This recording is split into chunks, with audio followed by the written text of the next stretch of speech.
Guys, welcome back po sa ating YouTube channel. Ito guys, mga nagtatanong nga pala ng mga budget phone. Dito guys kay Infinix ngayon po ay October 11, 2025 guys, itong update natin ito. Para sa inyo guys itong update natin. Sa mga nagtatanong nga pala pinakamurang mga cellphone, syempre meron din sila dito mga murang tablet guys na yung bago nila na XPad 20 na very affordable. Pwede pong wifi, pwedeng may SIM na single SIM. Yun po, may dalawang variant yun. Very affordable yun guys. So bibigay ko rin po sa inyo ang update ng presyo po nun. At hindi lang yan guys, siyempre sa mga gamer dyan, andito may mga bago pong labas din si Infinix. Andito yung kanilang pangwalwalan, ang kanilang pong GT30 at yung kanilang GT30 Pro. At hindi lang yan guys, siyempre meron din sila dito mga Hot Series and Note 50 series. Pisahan na po natin guys ang ating update. Ito guys, sa mga naghahanap ng budget, unahin muna natin ang budget dito kay Infinix guys. Ito guys, for Infinix Smart 10, kung naghahanap po tayo ng pinakamura lang. So dito kay Infinix guys, ito pong Smart 10 nila, ito ay may tatlong variants. So meron tayong 64 GB, meron po tayong 128 at meron po tayong 256 GB. Kaya kung hanap natin ay budget lang, ito po, para po sa 64 GB po nitong variant, ang price po natin dito ay 3,299. At kung 128 naman po na variant ito, 3,999. At kung gusto natin ng 256 gig, so ito guys is 4,499. Naka 256 na po tayo. So hindi ko lang po guys may papakita sa inyo, pero check na lang po natin yung kanyang design sa box. At may mga colors po yung available guys. Ito po yung mga kulay na pwede nating pagpilian dito kay Smart 10. Ayan, yung 4 na colors. Pero depende guys sa store yan kung anong available pong kulay sa kanila. Yan po yung mga variants ng kulay. At syempre yan, mga budget lang guys na-mention na natin. Yan, Smart 10. Yan po yung pinaka-latest po nila pagdating sa budget phone.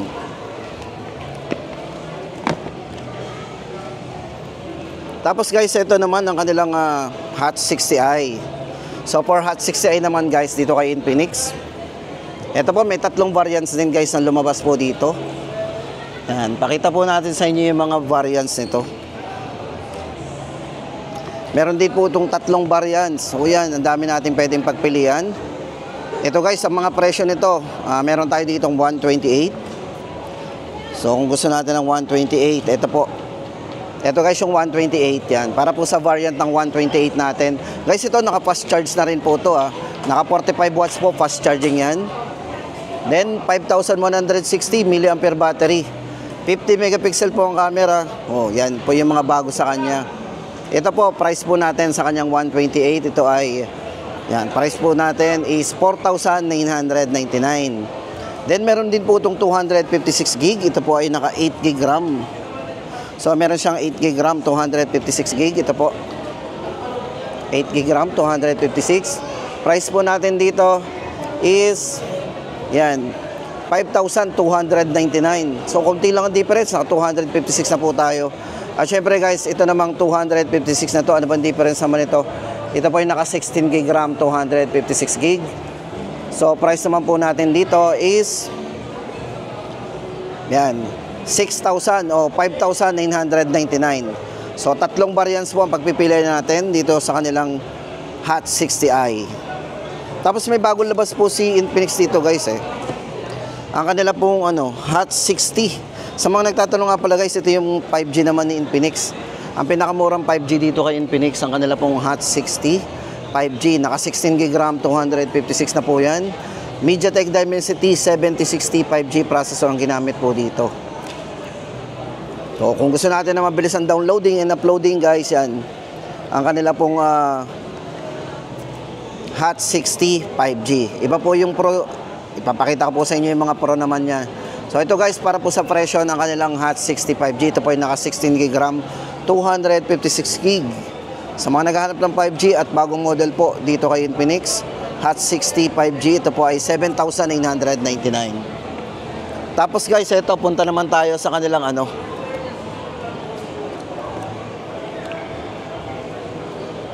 Guys, dito naman tayo sa kanilang mga display. So ito na.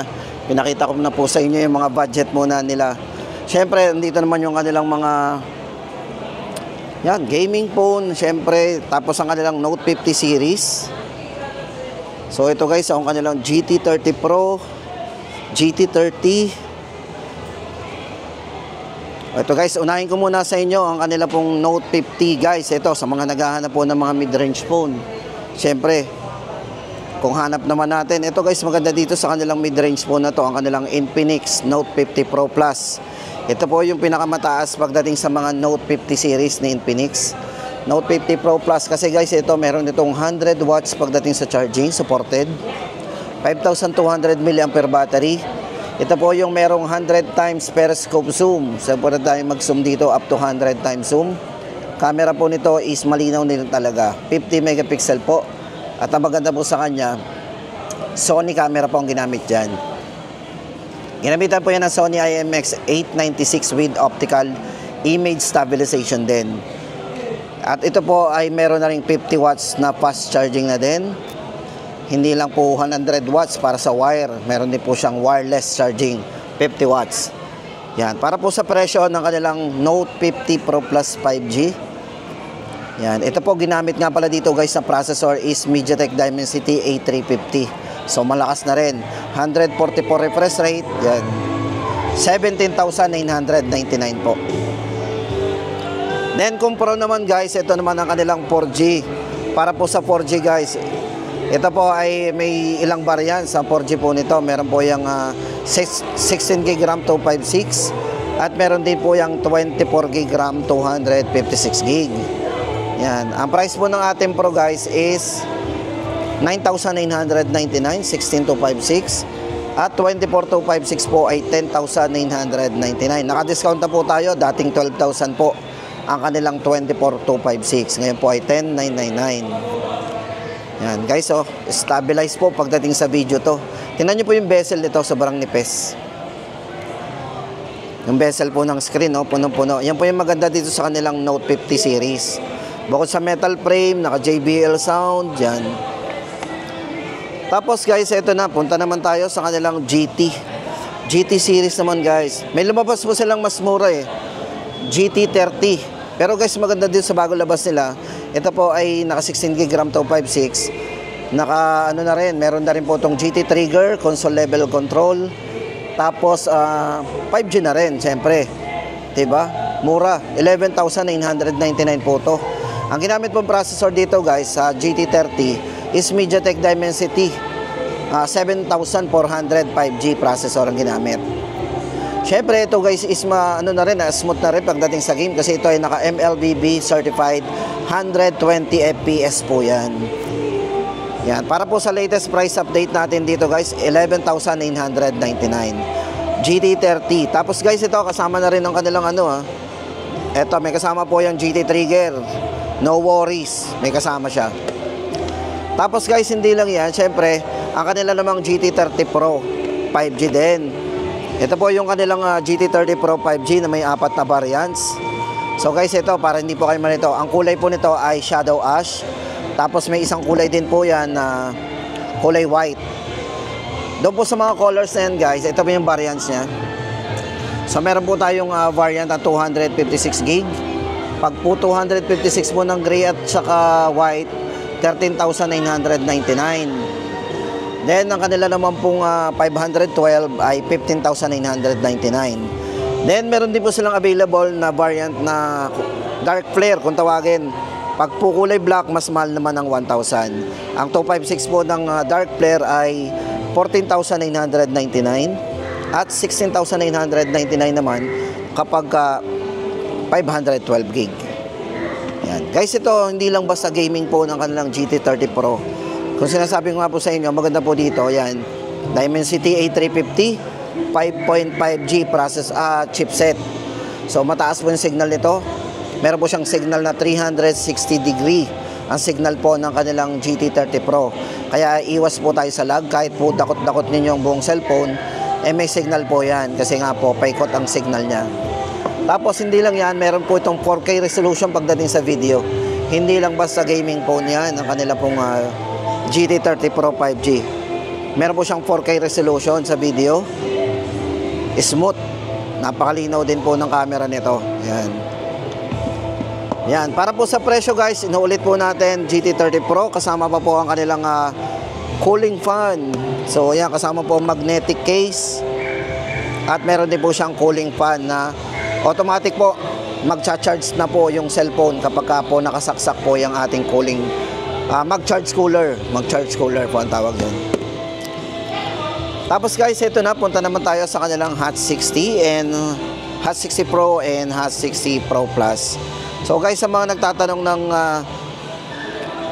kung gusto natin ng magaang phone, magaan guys, ito, napakagaan po nito. Tapos napakanipis, world slimmest phone. Slim as a coin po ito kasi ito po ay napakanipis talaga. Meron po siyang nipis na 5.95mm dito po sa gilid. Tapos ito po ay mayroong 1.5K resolution. Napakalinaw na rin po ng display nito. AMOLED display po yan. So napaka-vivid po ng display nito. Kahit siguro nasa ilalim kayo ng araw, mababasa nyo talaga yung mga karakter nito. Kasi nga po maganda yung display niya. Then sa camera guys, ginamitan po ang camera nito ng Sony camera. Naka 50 megapixel po yan. So napakaliwanag po ng camera niyan. Pagdating sa video recording ay smooth ang video natin dito. Kasi ito po ay merong 60 fps. Pwede yan, naka 60 fps po yan guys. Check natin Naka 60 frame per seconds po yan pagdating sa video. Kaya hindi nagbablur kahit malikot ang kamay nyo. Meron na rin itong dual view video. Pwede po kayo mag-record ng video front at back. Yan. Ito po ang kanilang Hot 60 Pro Plus. Ito po ay price po natin dito is 8,999. 16GB RAM, 256GB. Then ito po yung mga bago sa kanya. Meron po yung mga NFC touch transfer. Check po natin Tatap nyo lang ganyan yan Mga NFC na po yan. Ayan diba? So ayan maganda sa kanya. Meron na siyang near field communication. So sa mga gusto pong pwede na po kayo mag-transfer ng mga files and photos. Mabilis, gamit ang NFC. Then, ito po yung nipis niya, 5.95. Meron na rin po siyang eraser, 2.0 pagdating sa camera. So, pwede tayo mag-erase ng mga unwanted subject dito. Dito sa kanilang Hot 60 Pro. O, diba? So, ayan guys. Tapos, hindi lang yan. Ito naman po yung kanilang mas mababang price. Ito naman po yung flat. Note 60 rin sorry. Ito naman po yung kanilang Hot 60 Pro. 4G po ito guys, ayan. Ito po bali naka 16GB RAM, 256 din. 1.5K resolution din ang display nito. Tingnan niyo naman, napaka-vivid. AMOLED display na rin 'yan. 144 po ang kanyang screen refresh rate. Yan. Para po sa presyo guys ng kanilang Hot 60 Pro, 7,299. Tapos guys, ang maganda nga pala, yung i-share ko sa inyo, yung kay Infinix, meron sila dito tinatawag na Ultralink. Guys, yung Ultralink, pwede kayo magtawagan. Free po yan, walang load, walang SIM. Basta sa layo na 1.5 km. So guys, ibig sabihin, pwede po natin gamitin yung personal phone. Especially guys, kung kayo nasa isang kumpanya. Diba? Tapos yan ang gagamitin nating service phone. Yung mga Hot 60 series, tsaka Smart 10. Alam mo bakit guys? Makaka-free kayo ng load Wala kayong hawak wala kayong SIM, wala kayong load. Gamit lang ang Bluetooth niya. I-open lang natin ang kanyang SIM, network, then Ultralink. Then makakatawag na po tayo guys ng free. Ito guys tatry natin, tatawagan ko yung katabi niya. So kung nasa isang compound tayo, free call po tayo. O di ba? Malinaw po ang tawag, wala kayong frequency, gamit lang ang Bluetooth. Pero malayo ang kaya niya, 1.5 km. O diba, makakatawag po tayo. Free call, free text. Pwede pa sa Smart 10 at sa mga ibang brand na may Ultralink. So kung meron kayong mga malalaking kumpanya dyan, ay pwede po yung pantawag natin. Diba? Mabilis tayo tumawag, walang load, walang SIM. So yun guys, para sa presyo ng ating Hot 60 Pro, 6,999. So ayan guys, ang pinaka-latest update natin dito kay kay Infinix. Sana ay meron tayong makuhang mga idea sa mga bibilin pa lang natin. Especially sa gaming phone at budget phone. Sa tablet nga pala guys, ito, habol ko yung tablet.